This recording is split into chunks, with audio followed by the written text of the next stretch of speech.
Hey, all right. We are recording. I've got you on my speakerphone so my computer will pick you up.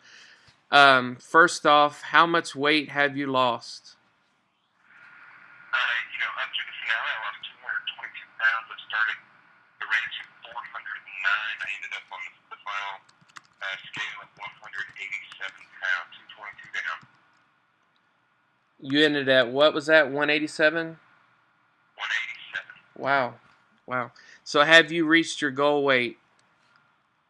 My goal weight is actually going to be north of where I'm at today. It's one of those deals where for the show you try and, lose the weight, and so the workouts look, a lot different than what the lifestyle is going to look like going forward for me. I think my happy spot will be somewhere around 205, 210. Feel really, really good about that weight when I was kind of on my way down. Really felt strong. The workouts are going to change for me going forward, and so it's going to, it's not only going to make sense for me to put on some lean muscle and kind of rebuild the muscle frame that I really want to end up with. At the end of this deal, I want to be an athlete again. I want to be a runner. I want to be a triathlete. I want to do things that I was, 9 months ago, I was sitting on the couch dreaming about, and now I've kind of got the body and the ability to go out and accomplish some of those athletic goals that I haven't had since I was in my late teens and early 20s.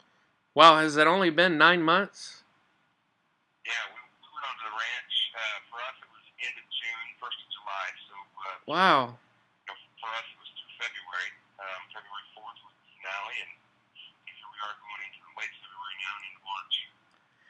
Well, I think I know your answer, but I was going to ask the next question. How did you do it? There's no one-step process. It was the matter of each and every day you get up and you take the steps you can take. One of the things that I've been telling people since I got home is literally each and every day is a battle. I understand that. Every day has its own problems and its own opportunities. But you've got to have two things you can control are your attitude and your effort. And so each day wake up with the mentality that you're worth it, that you'll work that next step. For me, it was literally having a why that was bigger than my excuses. And so if I would wake up sore the next day, which I did just about every day on the ranch, I had a why that was bigger than that. My family, the promise that I made to my first wife, to the kids, to be there in the lives and their futures, and to be there for graduations and weddings and grandkids. Like those were all bigger reasons for me than the excuses that I had to either sleep in or take a half day off or to eat a little looser than I would, on the ranch and those types of things. And so once you found a why that is bigger than your excuses, you can do just about anything on a daily basis. And the power of that step after step Right. after step pounds. The compounding step is so important in the whole process. I went on the ranch, I'm 409 pounds. If somebody would have told me, looking back now, what it would have taken me in sweat and tears and just emotional, raw dealing with emotions, things I hadn't dealt with in the past, just the healing that happened. There's no way I would have said, I can do that. Like, the mountain is too big, send me home.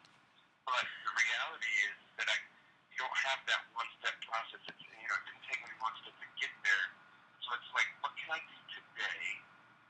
What can I do today so that when I get to the end, I get to do what I want to do? Like, I have to do certain things today. I have a choice to make. And if I do that, I can just make these incremental steps along the way. It starts compounding. You see the dramatic moment on the scale every week, where I've lost 12 pounds or 8 pounds or 15 pounds or whatever it was. The reality is that's hundreds and maybe thousands of steps that week, or hundreds of steps in a day, that added up and show up on the scale 1 week at a time, let alone at the end of the season where I've lost 222 pounds. So it's the idea that you have to take the first step. Whatever that next step is for you is the most important step. Do something for yourself to go in the right direction. When you're sitting on the couch and you're kind of living life neutrally, you're losing. You're going backwards. Listen, I come from a place where I was stuck on the couch, stuck in a rut, thought I felt good about life, and I had no concept of what feeling good was. It'd been 20 years since I've been in real good shape. It had been, 20 years since I had the kind of health that I have today. And so, like, my idea of feeling good pales in comparison to what really feeling good feels like on this side of Right. step after step after step. Yeah, it's been 20 years since I was in shape. I can relate to that. I can relate to that. I was going to say that one of the stories I tell people is that, like, I walked onto the ranch, and again, it's the power of the step.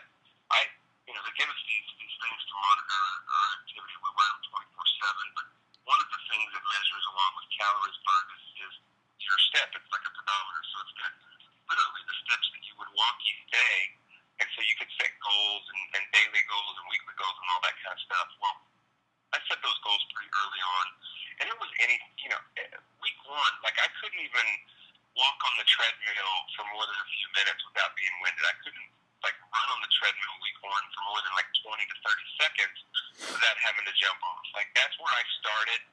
So, I understand when people say, but you don't understand. No, I do. I absolutely do. But you have to start somewhere. At the end of the process, 9 months through this whole journey of The Biggest Loser, I had logged 2.2 million steps. Yeah. Again, if that's what it would have taken, I would have said you're crazy. But I literally walked to the moon and back maybe twice. That's 1,100 miles of walking. That it was just one step after another. It was one day at a time. It was doing what I could do today so that I can do what I want to tomorrow. Yeah. I think of Dolvet talking about hard work and dedication. And I was going to ask you, that's the next question. Who was your trainer?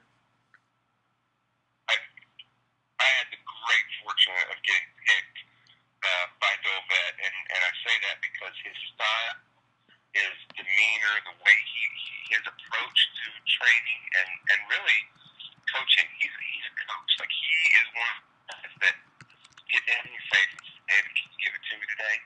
Can I count on you today? Can I count on you at the end of the week? Can our team count on you? And so he's the coach. And so I respond very well to that with my athletic background, having coaches in the past. Like, that to me was the perfect fit. So I couldn't have been more happy getting on the red team and being with the red team. Yeah, he always comes across as very positive, very upbeat. Absolutely. Who would you say, just for the sake of fun, who would you say is the scariest trainer? Well, The most intimidating? They're all scary because they all push you to do something you're not comfortable with. And so even though their style, here's the deal, you're going to see different styles. You see a Bob who's been with the show from the very beginning, and he's become like a system guy. And so he's like CrossFit and that whole CrossFit system mentality of workouts. Jillian, she's very more boot camp style, more I'm the drill sergeant, and I'm going to help push you through and kind of kick you in the tail, when you need it type deal. And then Dolvet is more of a coach, is the way I kind of look at it. Right. So really, it's a matter of finding the style that works for you. No style is perfect for everybody, and so, like, I even tell people since I've gotten home, when you're out there talking with trainers, like, interview them, find out what their style is, work out with them once or twice, and see if you respond to that, because each style needs to fit you. You're unique. Your style is unique. The things that motivate you are unique, and so go out and when you're interviewing trainers, figure that part out. That's an important element. Do you look forward to training with that person because they've either kicked you in the tail because you're that personality that needs that, or you need the coach to help kind of motivate you along the way and kind of to strengthen you along the way and believe in you along the way, like Dolvet did with me. Great. And then I've heard your story before, but for those that haven't, what led you to take the step to audition for Biggest Loser? Well, I mean, it's a lot of things, but ultimately what happened was, the fall before last, it was a kind of a scary moment for us. I got diagnosed with type 2 diabetes. Right. I had already been living with, all kinds of other, obesity-related medical issues. so this was a kind of a new big diagnosis, and had to learn a whole, lifestyle thing, and it really just kind of scared me. It woke me up. I'm 43 at the time.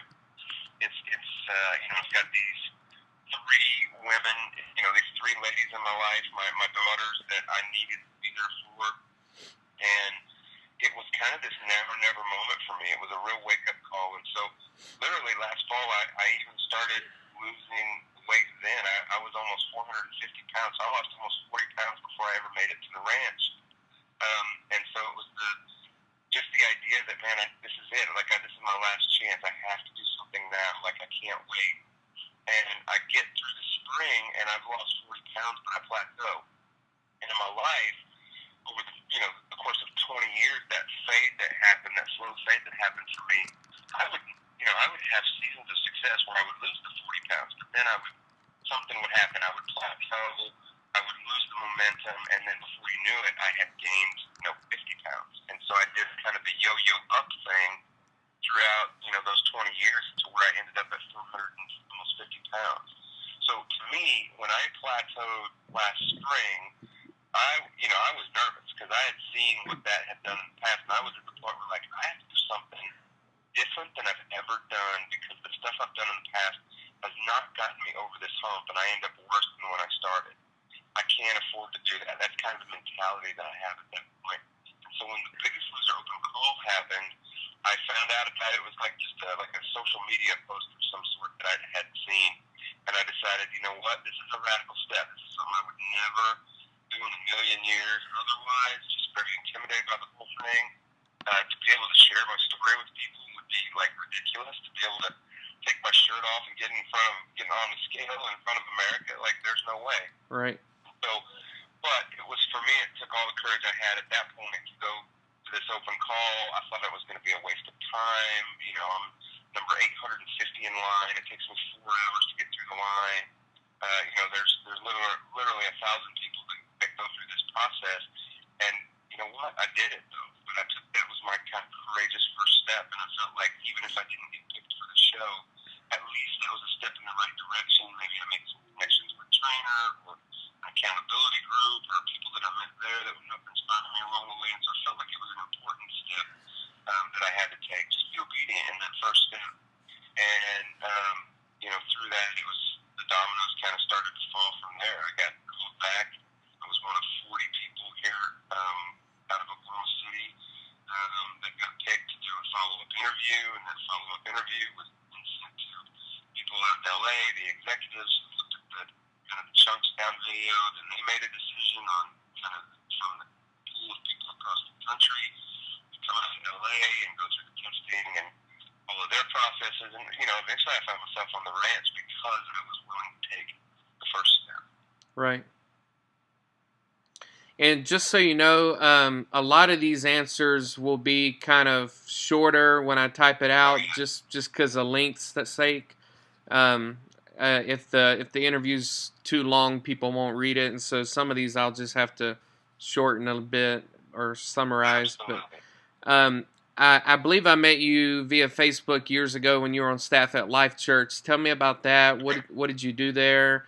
And because I'm a networker, and I always come across other ministry people, but refresh my memory as to what you were doing at Life Church. I worked for Life Church for almost 7 years. I was part of the Edmond campus. I was the associate pastor for them, and my focus was on the small groups ministry and missions outreach stuff. So I would focus on those areas, but associate campus pastor over here, kind of doing a lot of different other things too as well. Which campus did you say? I was at the Edmond campus. Oh, Edmond. 2nd Street at Edmond. Yeah. Okay. And then tell us about your faith and how it came to play on the ranch, how it came into play on the ranch. And then a follow-up question would be, is the journey just as much emotional as it is physical? Because I know that spending some time with Dolvet, he tries to find out your story, and you obviously went through a lot of pain and heartbreak. So Tell us about your faith and your journey on the ranch. Yeah, I mean, absolutely. Those. Let me start with kind of the painful side of the journey. My background is one where like the pain that um, I hadn't dealt with was really the cause, the root cause of my weight gain, and I didn't even see that kind of when I'm in it. But so like my story is the fact that when I was still in college, got married to my college sweetheart. We're 6 months into our marriage, and right before our very first Christmas together, my wife wakes me up in the middle of the night with a seizure. We find out she's got brain cancer, and then so basically these newlyweds who had all of these hopes and dreams of this life and career paths and the kids and the dog in the driveway and all that kind of stuff, and then all of a sudden it's like we're fighting for life. So that to me was kind of the beginning of losing myself. I wouldn't change anything. I mean, I was there to do whatever I could to help my wife find medical needs, to get she went through the surgeries and the radiation and everything that people go through when they have cancer. We had a choice at that point. Like you go on with life and you let it just roll, steamroll you over. Well, we decided to pick up. We finished school. She went through a period of remission after going through all of those treatments. We got pregnant. We lost our first child in the third trimester, and so it's like at this point in my life, it's like I grew up raised in a Christian home. It's like at this point in my life, I was like, if there's a God, I'm mad at him. Like that's just the real raw emotion that I was feeling. Right. At that point in life, nothing was turning out like I thought it was. Literally a couple months later, I'm still wrestling with this whole, God, why are you putting me through this? That was kind of the mentality I had. And we got pregnant again, and I called Jordan my miracle baby because she came along at really the perfect time. I kind of figured out throughout the kind of maturing process and growing process that God doesn't cause these things in our lives. He doesn't cause cancer. He doesn't cause us to lose a baby or any of those things. But what he does is he helps get us through those moments. He never leaves us. He always has that support for us. He's always there holding our hand and waiting for us to really just rely on him fully in the hard times as well as the good times. And so, like, I had come full circle with God, and my faith became very, very important to me because we started this young family. A few years later, my wife, cancer comes back, and ultimately it ends up taking her life, leaving me with two girls from my first marriage at 6 and 4 years old when she passed away. And so, that's when kind of life, I was just numb. I was trying to pick up the pieces and move on. And all through this, like I've lost myself. I've been caring for my wife. I've now got to care for my girls and be strong for them. I swept so many things under the rug. I didn't grieve properly. I didn't deal with things properly, obviously. And so I ended up on the ranch, and I had all of this baggage, all of this real weight of the emotional stuff that I had never dealt with. And to me, the biggest part of the transformation was not what you saw on the outside on the final scale. It was on the inside. What happened to me day by day, week by week. When you're broken down physically day by day on these workouts, you're literally so sore you don't even want to walk to the bathroom in the middle of the night. You want to just like cry. And so like all of the defenses that would normally be in place to push back emotional feelings or to not deal with things or to not think about things, the noise of our lives, the TVs and the screen time on phones and all that stuff, like all of that's not there. So I'm left with just my thoughts and just asking those core questions of like how did I get here? And what were the things that led me to be that way? And all of that kind of stuff. And I realized, man, I had a lot of stuff down deep that I was carrying that I had no idea I was carrying. I was a sick guy when I came to the ranch. I was really sick. Yeah. I had a lot of baggage, and I tell people all the time, you saw 409 on my jersey week 1, but I had more weight on my shoulders through this emotional baggage than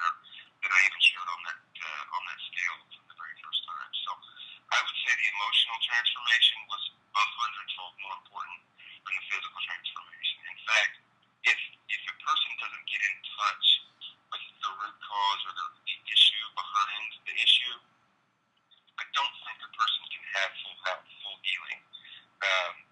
It's the healing part that helps me get to the health.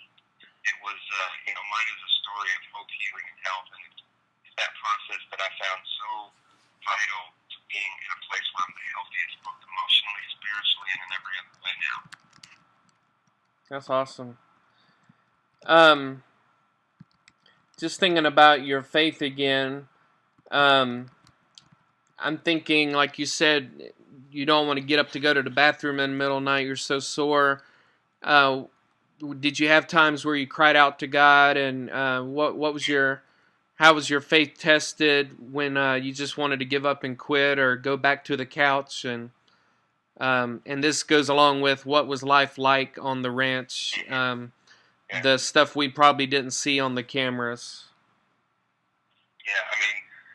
Yeah, everything we're doing is so difficult. If it was easy, everybody would be fit, everybody would be healthy, and so we're doing, just crazy amount of working out. You're trying to recover. You're eating right. You're at the end of yourself every single day, and so to have things in place, like for me, if I didn't have the ability to wake up and just thank God for the day, thank God I made it through that last day. I don't know how I would have done it. I was up in the middle of the night journaling, like all the time, praying for my family who I wasn't in contact with for those 4 months I'm on the ranch. So, there's lots of moments with God in the quiet of the night that I had, tears would fall and joy would happen. And I would look at pictures of my family and read those letters from them occasionally and just, thank God for them and how He had brought me to this place of kind of restoration.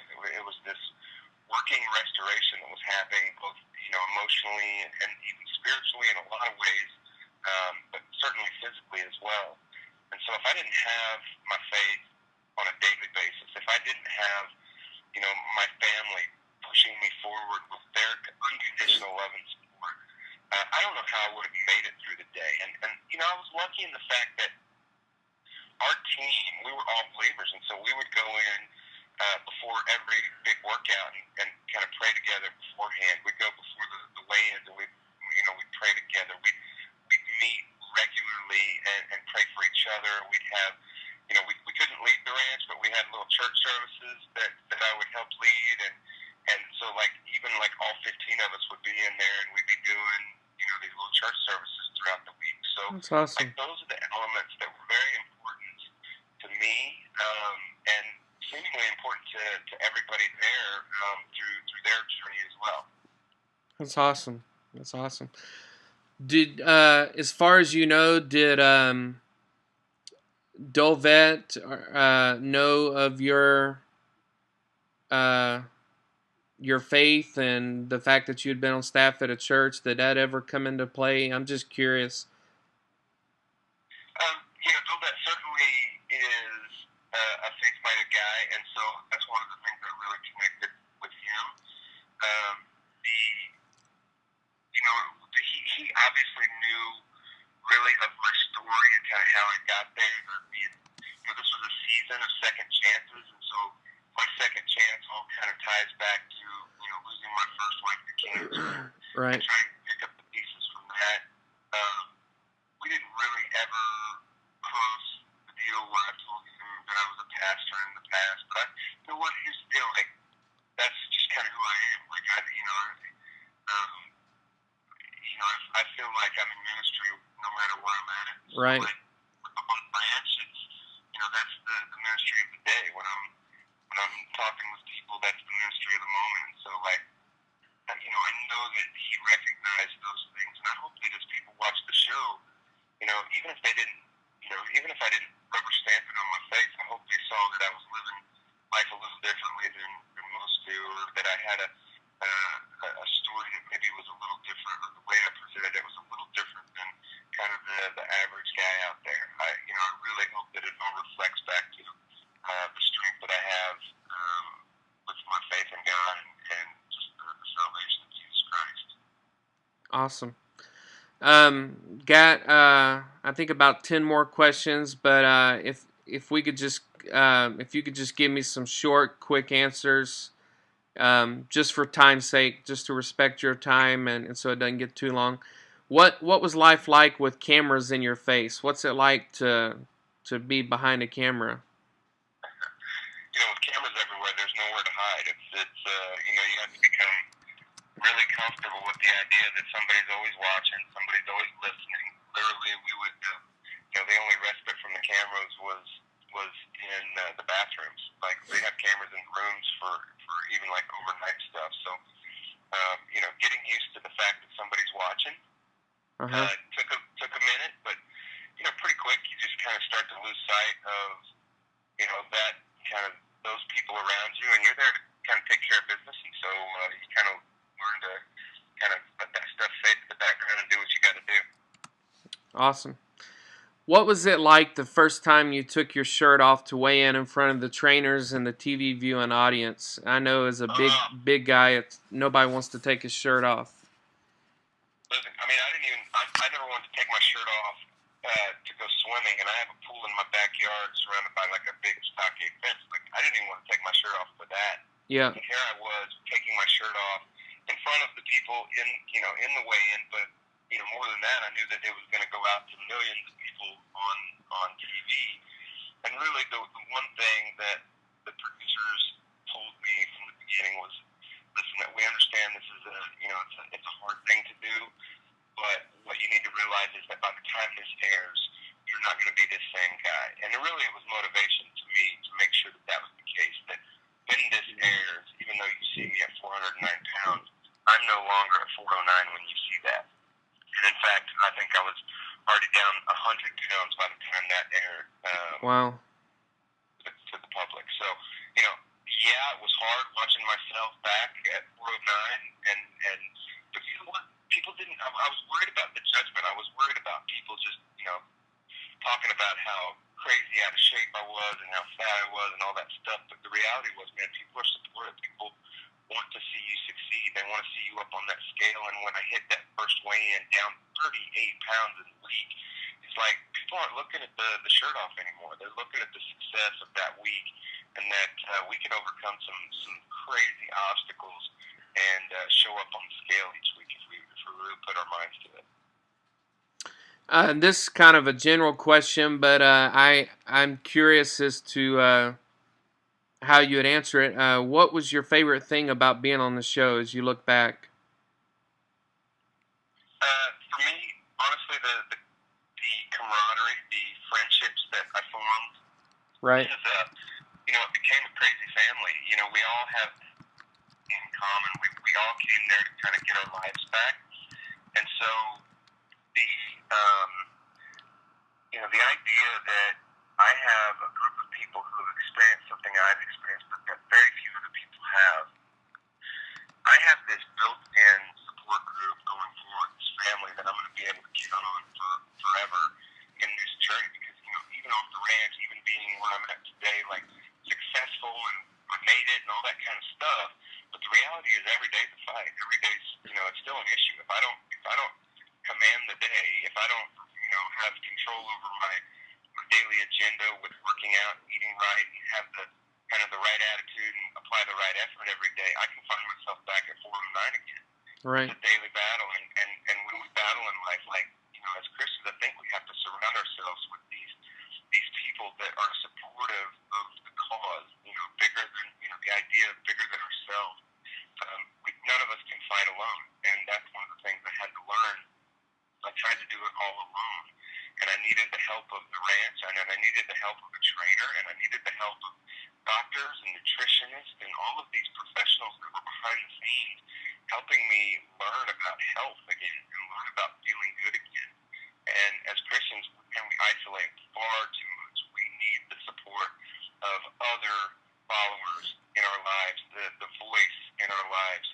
Help us identify those blind spots in our lives and keep hold our back. And so I would definitely encourage anybody out there that if you're trying to do it solo or if you think you got it all figured out, man, you're just fooling yourself. Yeah. That leads me to the next question. Which competitor would you say you're closest to? Who did you really bond with? Without a doubt, it was Rachel from day one. We literally sat side by side from the very first moment. We went in groups of 8 to kind of sell ourselves as a potential to the show, and the trainers had a voice in who was picked for the show.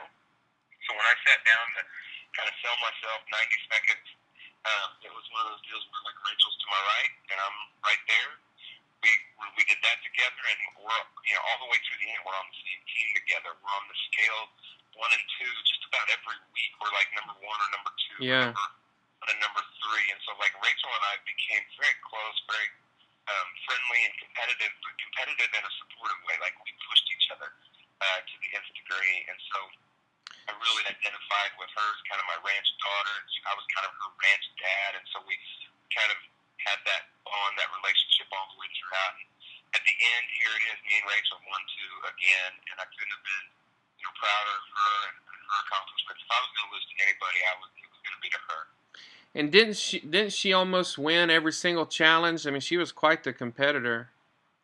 Very competitive, yeah. She was an Olympic level swimmer for she won 3 state championships. So and she's 24, so she's very athletic, and honestly, that was a very important part of my journey, is learning again what that how that athlete thinks and how that athlete trains. And she is so fresh from kind of that lifestyle for her.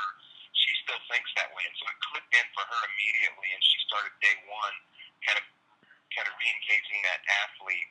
And for me, it was like that was 25 years ago that I was the athlete, so I had forgotten how to think like that.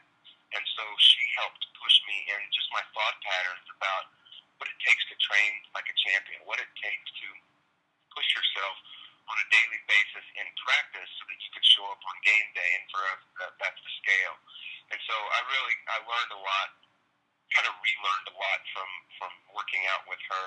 She was a beast. Yeah, she was winning a lot of competitions, and she again every week it was her and I on the scale that was typically the kind of the 1-2 punch every week. Awesome. There may not be anything. It was a question I thought of. Are there some things that the cameras caught that you wish had made the cut as far as editing, things that didn't show up on the TV show that you were hoping would have shown up? I mean, the reality is they take 10,000 hours worth of video each week, and they get to use about an hour of it. So, right. Of course, there's probably some good stuff that didn't make the show that I would have been happy with. But honestly, it wasn't about that for me. It was like, for me, it was this journey of really finding myself again and finding ultimate health. And so I just kind of kept my head down and kept the process in front of me. And, the show and how it was put together was really secondary to the story that I was out there building. Now, two questions. One, did you watch the entire season on television, and were there some things that surprised you when you saw it on TV?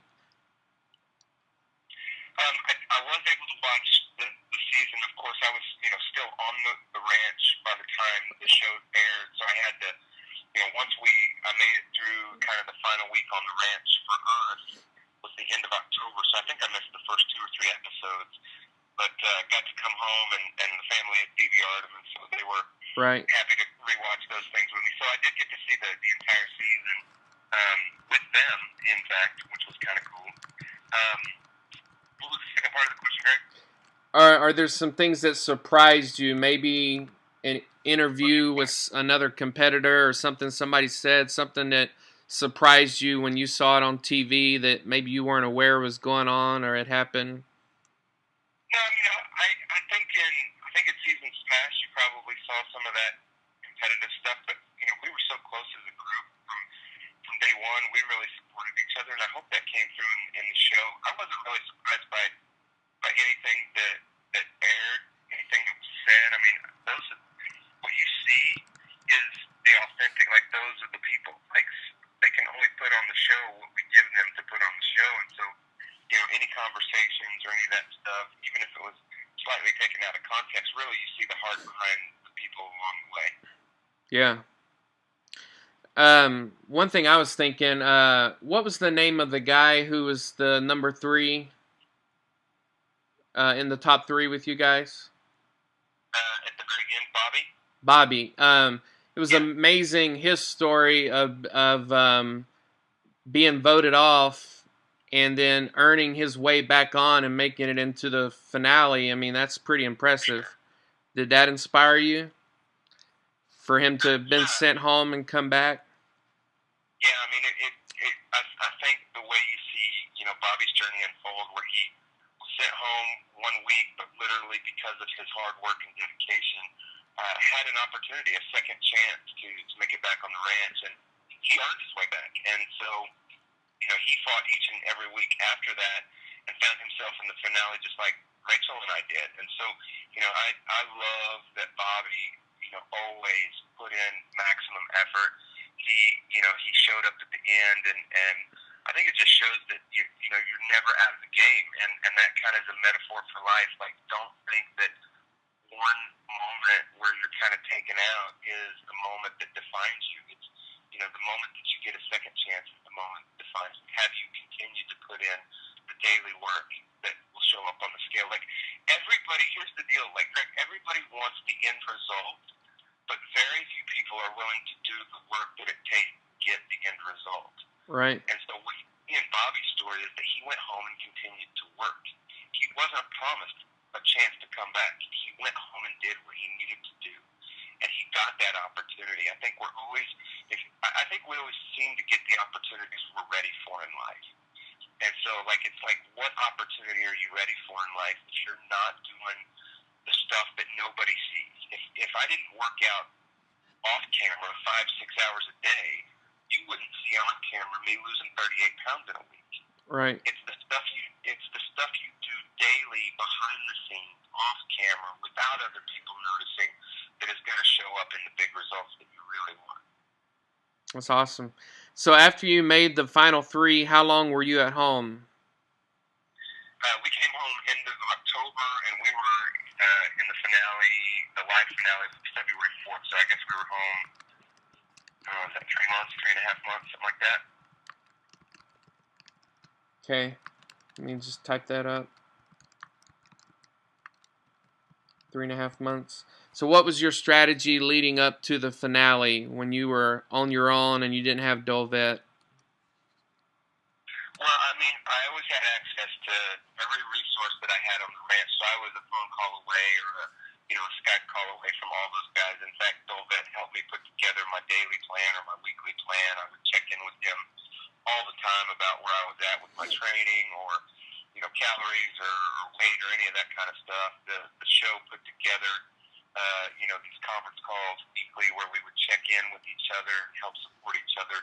We would have nutritionists. We would have psychologists if we needed, help with certain issues. We would have the ability to talk to our doctors back there, the athletic trainers if we had recovery issues that we needed to work through or equipment issues we needed to work through. And so, we had this group of people that we could contact at any moment along the way to help support that final journey that we had at home. Cool. And were you happy with the results of the finale? Obviously, everybody goes into it wanting to win. Obviously, I was there to win. I didn't go there to win second place.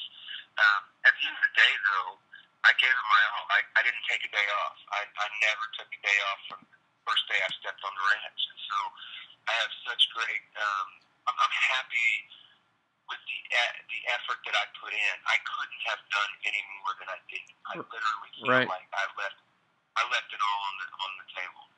Yeah, you looked great at the end, man. It was awesome. I posted on your Facebook wall that you look like a Marine. Once you shaved that beard and you could see the muscles in your face and the short haircut, you reminded me of a Marine. It was a sharp look, man. Well, I tell you what, when I shaved that beard, Greg, I had, it had been a long time since I saw myself with a jawline, so it was weird. Yeah. um, I, coming down the home stretch, it seems like you are a hero and role model to millions around the world now.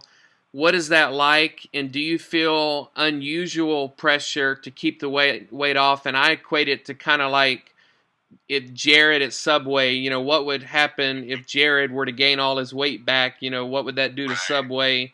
And so, with you representing the Biggest Loser, do you feel an unusual amount of pressure to be that role model and to keep the weight off, or is it more just about your personal journey? What's that pressure like? Man, Greg, you know what? I feel, honestly, what I feel is complete gratitude to have the opportunity that I have to be able to have made the impact that I made and have so many people connect with certain parts of my story and be inspired to do something themselves. Like, that's the best part of this whole thing for me. When I left the ranch, listen, I fought way too hard to get to where I'm at today to ever want to go back. I have fresh memories of all of the pain that it takes to get to where I'm at today. So there's no way I'm going back. If anything, I feel good, positive peer pressure to stay healthy. But more than that, I feel the pressure to stay healthy for myself, for my family, to know that I've already fought that fight and I've overcome those obstacles, and there's no way I would ever want to go back to the guy I was before. He was sick. He needed help. He was emotionally unavailable in a lot of ways. He was not the best dad. He was not the best husband. But the guy that stands here is the best I've ever been in really every way, physically, spiritually, emotionally. Like, why would I ever want to go back again? Yeah, yeah. You are at Stronger by One on Twitter. What does Stronger by One mean, and where did you come up with that? Stronger by One is it's really the One Stronger brand, and so like Stronger by One is my Twitter handle, but you know let me try and explain this to you, and you can put it however you want it in print. Sure. OneStronger.com is my website. One Stronger. Yeah, that's my next question. As I checked out OneStronger.com. Yeah, and it's being redesigned, so like I'm still not even sending really a lot of people there. I'd rather connect people through that text service that I'm sending out tips and tricks and all that stuff. Texting One Stronger Right. to 44622. I think I sent you that information. So Yeah, I signed up for it this morning. Yeah, and so like the idea is the power of the step. We're one workout stronger. We're one mental shift stronger. We're one healthy choice stronger. We're one healthy meal stronger. We're one day stronger. We're one way in stronger. Those are it's just this mentality of the step, the goal, the challenge in front of you. How can you take a step in the right direction and create by the second step and the third step some sort of a positive momentum in your life? And what that does, the residual effect of that are so it just overwhelms other parts of your life that you didn't know were issues. Like when you're healthy and you're feeling good about yourself, your relationships are better. You're a better employee. You're a better boss. You're a better dad and husband. You're a better wife or daughter. You're just better in everything when you're feeling healthy, when you're feeling good about yourself, when you've got that positive momentum in your life. And every part of that speaks to the One Stronger mentality. And so that's why the One Stronger is important for me going forward, because that's my message. That's my message of hope, healing, and health. Literally one step at a time. Now, one thing I could do is, whenever you want, link people to OneStronger.com. When do you expect that to be redone? Because I can wait a while. It's probably a 2-week process. It's kind of what they're telling me. Okay. So I don't know when you guys are going to come to press, but I think maybe by the time you guys go to press on this deal, it might be okay to put that in there. Yeah, we're about 2 weeks out anyways, so that's fine. Then definitely put that on there. I'm connecting a lot of people through the Facebook fan page as well, but it's kind of got the long, the Facebook URL that is not real friendly to people. So I'm trying to connect people through the text service. It's a free service, and I can help send people links or videos or any of that kind of stuff, and get people connected to Facebook pages and websites and Twitter handles and all that stuff. So you can put all that stuff on there if you want, but really the one thing I would want people to walk away from is that free text service that I can help connect people. Sure. What are you doing now for work? I'm still involved with the roofing and construction here locally. I'm connecting a lot of people and helping a lot of people that way. But it's like there's this whole other, thing that started, this career that started. I'm being booked for speaking engagements all over the country, youth, from youth through small groups, through churches. But I'm also working with companies and bringing my motivational message to. When I'm happy, honestly, I'm very happy that I have the ability to speak to secular audiences, probably as much or more so than even the church audiences that I was really used to speaking to before. And I love that the idea of that. I've been actually invited to go speak to a conference of atheists here at the end of the year. Wow. So I've got these great opportunities to go share my message and to share my story, which ultimately is the gospel in me. It always comes to me. It's always going to come back to being the living gospel. The faith that I have it's every part of who I am. But I want to go out with a message of hope, healing, and health.